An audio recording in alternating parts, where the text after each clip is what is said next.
जय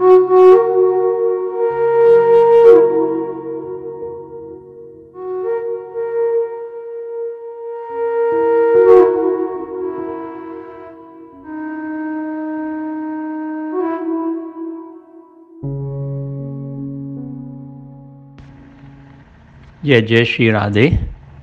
पूज्य डोंगरे जी महाराज की लिखी हुई भागवतम हम सुन रहे हैं।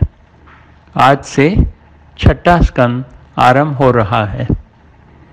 नारायण जिन नाम लियो, तिन और का नाम लिया न लिया।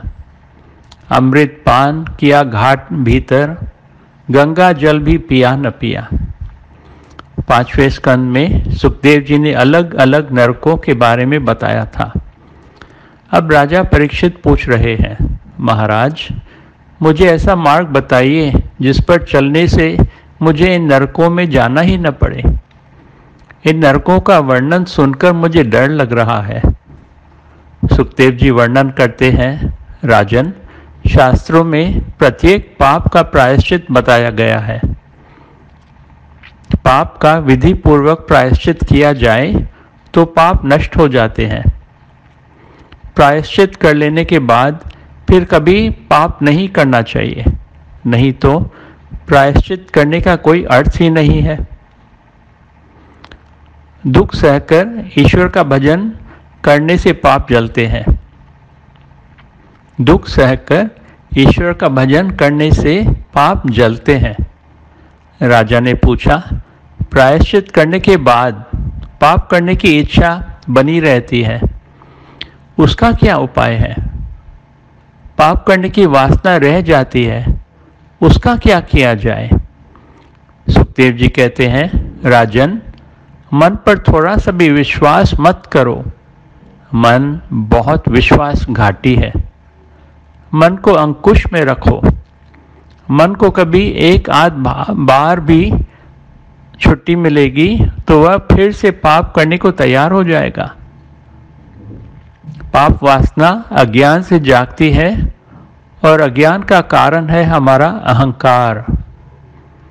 जो व्यक्ति अपने आप को श्री कृष्ण भगवान के चरणों में सौंप देता है, उसे फिर पाप करने की इच्छा ही नहीं होती है। सुखदेव जी कहते हैं कि तप, ब्रह्मचर्य, मन का नियम, इंद्रियों का नियम, मन की स्थिरता, दान, सत्य, शौच, नियम, यम नियम आदि से भी पाप की वासना नष्ट होती है।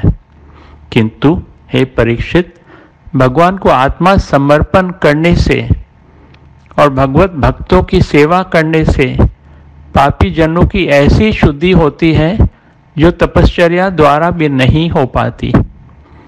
पापी पुरुष भक्ति से जैसे पवित्र हो सकता है, वैसे तप, यम नियम आदि से नहीं हो सकता। राजन तुम अपने प्राण भगवान को अर्पित करो, पाप की वासना चली जाएगी।